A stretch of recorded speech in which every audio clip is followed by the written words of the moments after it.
ऐसा क्या होगा और क्यों होगा? तो पंडित जी कहने लगे, हमने बहुत तेरो समझायो, पर अब तो पे शनिचर आयो आयो राजा, आयो आयो अब तो पे शनिचर आयो, हमने बहुत तेरो समझायो, राजा तो पे शनिचर आयो, आयो राजा तो पे शनिचर अब आयो। अरे राजा तो पे शनिचर आयो, राजा तुझ पर शनि देव का वास है, शनि की ढैया और केतु की निशानी, राजा तेरे शीश ब्राजमानी हो मानी, राजा तेरे शीश ब्राजमानी हो राजा तेरे शीश ब्राजमानी, राजा तेरे शीश ब्राजमानी। तुझ पर शनिचर आ गया, मत जा बागों में। लेकिन किसी ने कहा है, जाको दुख डाले दर्द ही, बाकी मत पहले हर ले। जिस किसी इंसान पर शनिचर आता है तो सबसे पहले भगवान उसकी बुद्धि का हरण कर लेते हैं, और जब बुद्धि का हरण कर लेते हैं तो कहते हैं कि इस इंसान पर शनिचर आ गया, और वो इंसान अपने कामों को खुद बिगाड़ लेता है। ब्राह्मणों ने कहा कि मत जा, लेकिन राजा जेवर सिंह ने ब्राह्मणों का अपमान कर दिया कि पंडित जी मैंने तुम्हारी बात नहीं मानूंगा, मैं तो अपने बागों में जाऊंगा। अपमान कर दिया ब्राह्मणों का, नहीं माने, अपने बागों में घूमने के लिए चल दिए राजा। तो हुआ क्या प्यारे भक्तों, आगे को बढ़े मेरो राजा, पीछे ते बागवा को सूखे सूखे, पीछे ते बागवा को सूखे सूखे, पीछे से बागवा को सूखे, आगे को बढ़े जब राजा, बाग पीछे ते राजा को सूखे सूखे, बाग पीछे ते राजा को सूखे, बाग पीछे से राजा को सूखे। आगे बढ़ते जा रहे हैं और पीछे से राजा जेवर सिंह का नौलखा बाग सूखने लगा प्यारे भक्तों, और पीछे से बाग जाको सूखे, अरे पीछे से बाग जाको सूखे, जहर बन गयो बकुआ को पानी, जहर हो गया उस कुआ का पानी, जहर बन गयो बकुआ को पानी, जो पिलाने के काबिल नहीं है। बागों में मतीरा का जाना, बाग जाने के काबिल नहीं है, बागों में मतीरा का जाना, बाग जाने के काबिल नहीं है, बागों में मतीरा जा जाना, जहर बन गयो बकुआ को पानी, जो पिलाने के काबिल नहीं है।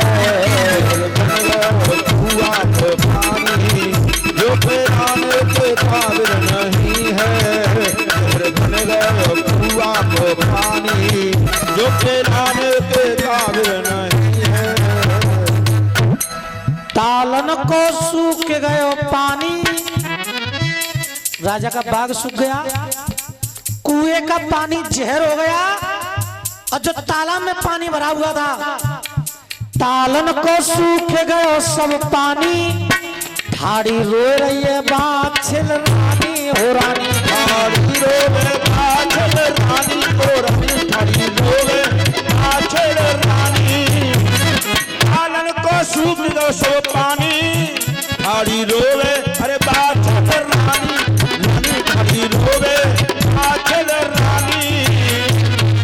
वहां पर जो नर नारी खड़े थे, राजा के नातेदार रिश्तेदार खड़े थे, वो राजा को गालियां देने लगे और कहने लगे, राजा ऐसे जीवन से कहीं जाके मर जा, ऐसे जीवन से जाकर के कहीं मर जा, ऐसे जीवन से कहीं जाके मर जा, तू राजा कहाने के काबिल नहीं है। है। बागों में मधुरा का जाना नाग जाने के काबिल नहीं है। बागों में मधुरा का जाना नाग जाने के काबिल नहीं है। बोलिए सच्चे दरबार की जय। राजा जेवर सिंह अपने बाग को देखने पहुंचे, पूरा बाग सूख गया। राजा ने तालाब देखा, तालाब का पानी सूख गया। कुएं की तरफ देखा, कुएं का पानी एकदम से जहर हो गया। आगे को बढ़ रहे मेरे राजा, जग के पीछे बात छिल रानी। माया अपरंपार प्रभु की नायका ने जानी। ताल सूख गयो, बाग सूख गयो, कुआ को जहर बने गयो पानी। क्योंकि माया अपरंपार प्रभु की नायका ने जानी। वहां पर जो नगर वाले खड़े थे, नगर के वासी खड़े थे, वो राजा से कहने लगे, राजा ओ पापी, अरे दुष्ट, क्यों आया तू बागों में? अगर तू बाग में नहीं आता तो शायद ये बाग सूखता नहीं।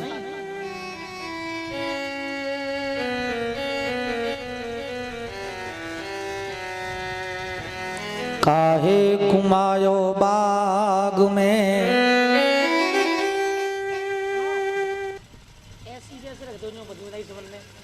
जब आरती और टाइम हो तो सबन एक संग खुद में जब देगा साइड में कर दो, और ऐसी जो प्रसाद ला रहे हैं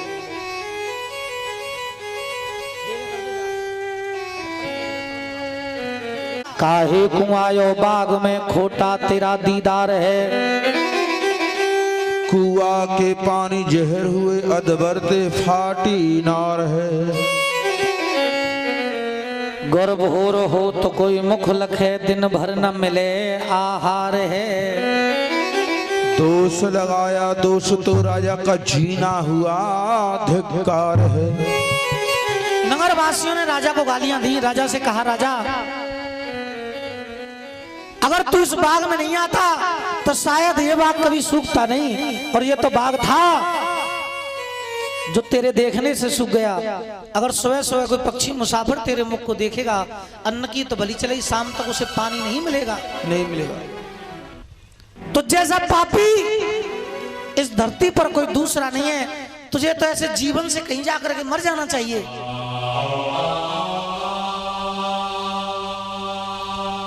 जब ऐसे ऐसे ताहने नंगर वालों ने राजा को मारे, राजा की आंखों में आंसू आ गए। राजा हिलकी भर के रो गए। क्यों? क्योंकि मेरे कोई संतान नहीं है, लेकिन इस प्रजा को मैंने हमेशा संतान की तरह रखा। मेरे घर में कोई बेटा नहीं है, लेकिन मैंने इस प्रजा से हमेशा बेटे की तरह प्यार किया। और आज जब मुझ पे बुरा वक्त आया तो बुरा वक्त आने की देर नहीं हुई, इन लोगों ने गालियां देना शुरू कर दिया।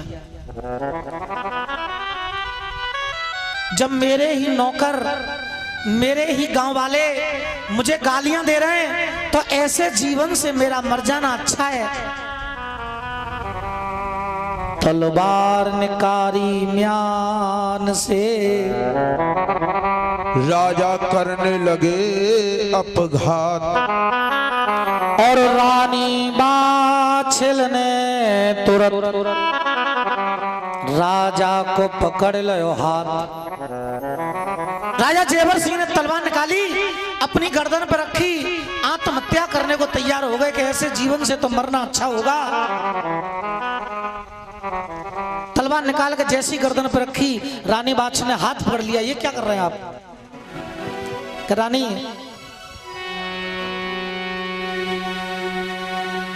गम का ये प्याला पिया नहीं जाता, अब कैसे मैं जीऊं? मुझ पे जिया नहीं जाता। जिया नहीं जाता। रानी बादशाह कहने लगी, ये तो बताइए मर क्यों रहे? कि रानी मर तो इसलिए रहे कि ये लोग हमें गालियां दे रहे हैं, ये लोग हमसे कह रहे हैं कि राजा कहीं जाके मर जाए, इसलिए हम मर रहे हैं। रानी बादशाह कहने लगी लोगों को कार्य क्या है, लोग कुछ न कुछ कहते ही हैं, हम तुम तो इंसान हैं। इन लोगों ने तो माता सीता को भी नहीं छोड़ा था, है? सीता को भी, सीता माता को भी दाग लगा दिया था। पतिव्रता तो बहुत हुई हैं दुनिया में, अनुसुईया भी हुई, लज्जावती भी हुई, निर्मला भी हुई, मैया बादशाह भी पतिव्रता थी। लेकिन जब पतिव्रता की बात आ जाती है तो सबसे पहले सीता और सावित्री का नाम आता है। कहते हैं ना, कहूं सावित्री सीता ना है, कहूं सती सावित्री ना है। कहावत में सबसे पहले बड़ी सीता बन रही है, सबसे पहले सीता और सावित्री का नाम आता है। लेकिन लोगों ने तो सीता को भी दाग लगा दिया था, लोगों ने माता सीता को भी गालियां देती जान, कैसे कैसे शब्द बोले थे। आज तुमको बोलना है और तुम मरने के लिए तैयार हो गए।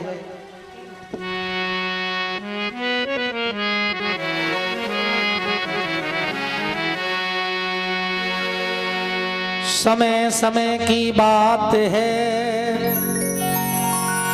और समय समय का फेर, समय बदलने में नहीं लगेगी जरा सी देर। समय से बात बिगड़ती देखी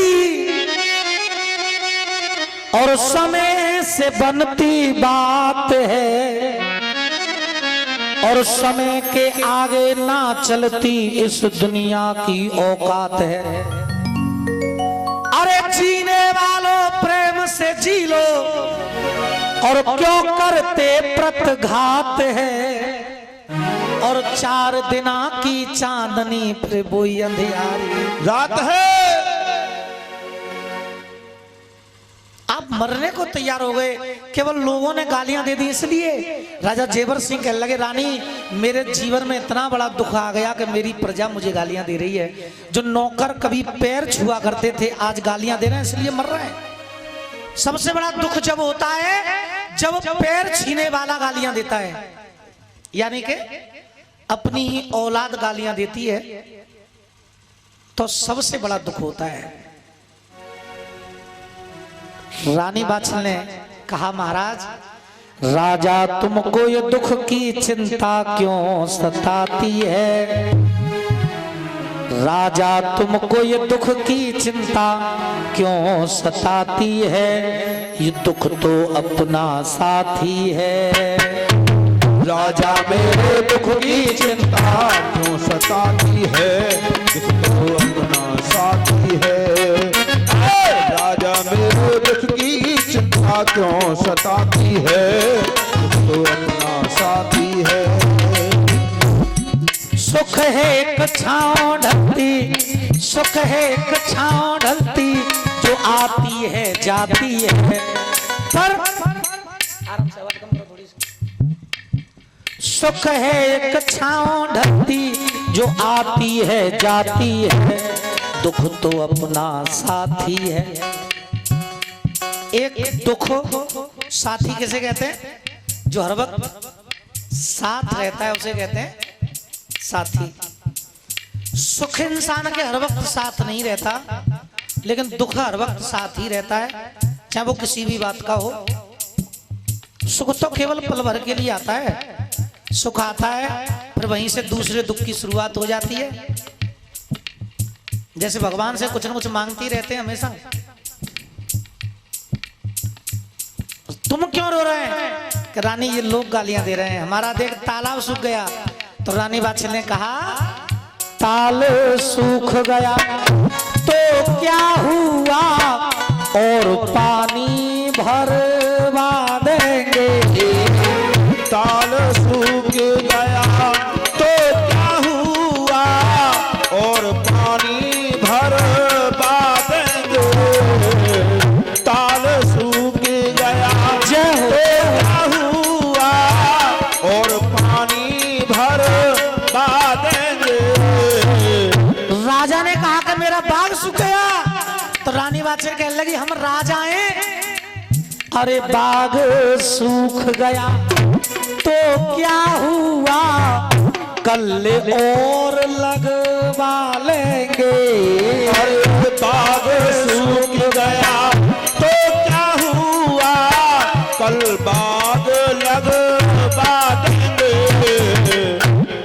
मरना ना समस्या का समाधान है। अरे मरना ना, अरे मरना ना समस्या का समाधान है।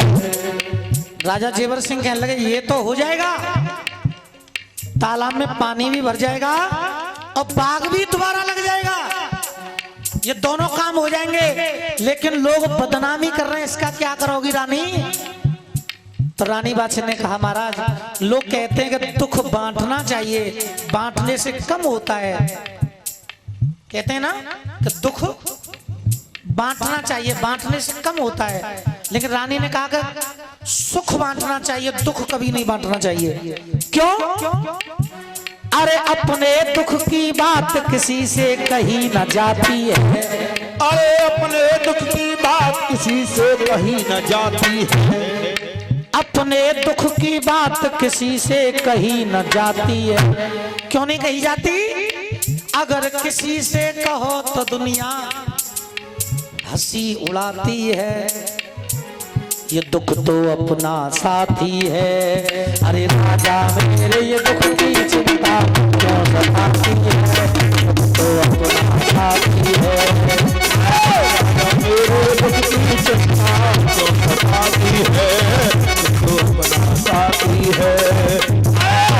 मेरे दुख की चिंता क्यों सताती है, दुख तो अपना साथी है। राजा मेरे ये दुख की चिंता क्यों सताती है, दुख तो अपना साथी है।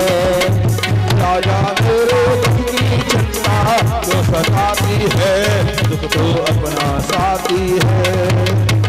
कल अच्छा समय था, ये लोग हाथ जोड़ के खड़े थे, अब बुरा वक्त आ गया, ये गालियां दे रहे हैं। कल फिर से अच्छा वक्त आएगा, ये फिर हाथ जोड़ के खड़े हो जाएंगे। राम राम कहिए चाहे सीताराम कहिए, और जाई विद राखे राम बाई विद रहिए।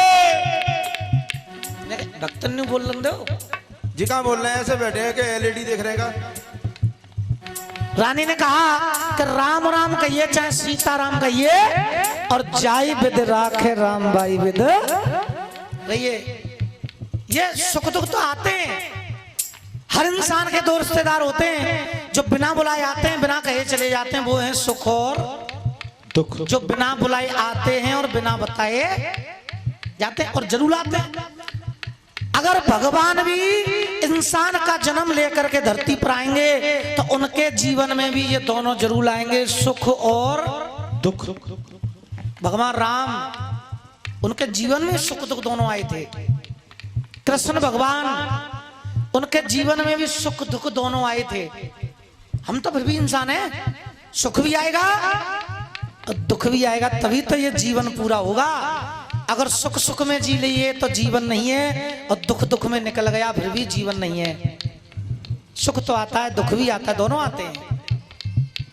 मरिए मत। राम राम कहिए चाहे सीताराम कहिए, जाई वेदे राखे राम बाई वेदे रखिए।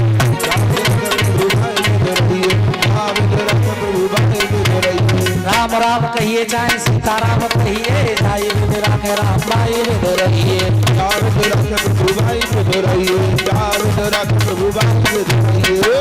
या वेदे राखे प्रभु बाई वेदे मरिए मत, क्योंकि किसी भी समस्या का समाधान मरना नहीं है। राजा जेवर सिंह कहने लगे रानी अगर मरने नहीं दोगी, अब इस गांव में नहीं रहूंगा, इस गांव को छोड़ करके चला जाऊंगा, और इस गांव में लौट करके वापस आऊंगा भी नहीं। रानी बादशाह कहने लगी इस गांव को छोड़ करके, अपनी जन्मभूमि को छोड़ करके कहां जाओगे आप? ससुराल में।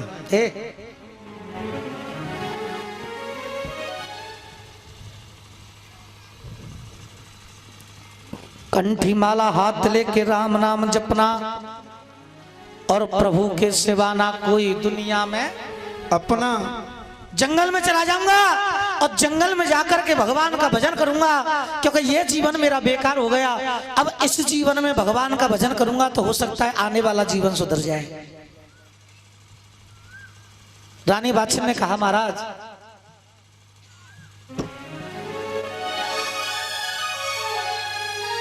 मैंने माना कि तुम भगवान का भजन करोगे, लेकिन किसी ने कहा है कि अगर राजा जिंदा हो और गद्दी खाली पड़ी हो तो ये अशुभ माना जाता है प्रजा के लिए।